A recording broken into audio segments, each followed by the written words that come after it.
In 1 Corinthians, we hear Paul say to the church at Corinth, he says, you have been bought with a price. There again, we get that language of we're being redeemed, we're being ransomed.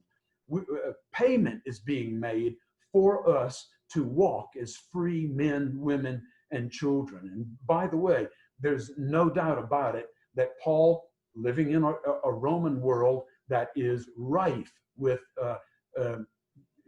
slavery and human trafficking and the like, that he is using that kind of language.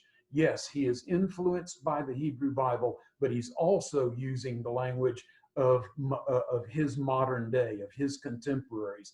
And that is, you like a slave that was standing on the auction block, have been bought back out of slavery and have now been brought into freedom. And so Paul will say here in 1 Corinthians 6, he says, so glorify God in your body. He will say just a few verses later, he says, you become enslaved to anything that you serve. If you serve yourself, you end up being enslaved to self. You serve the world, you serve the enemy, you end up being enslaved to that.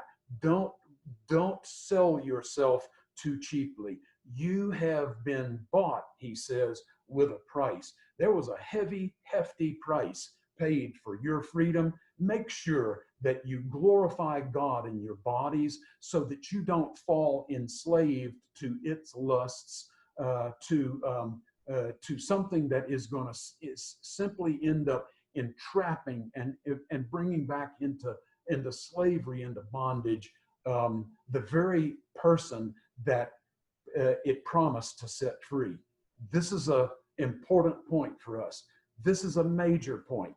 Jesus died for us. There was a big price that was paid for us. We dare not fritter that away. We dare not sell ourselves short by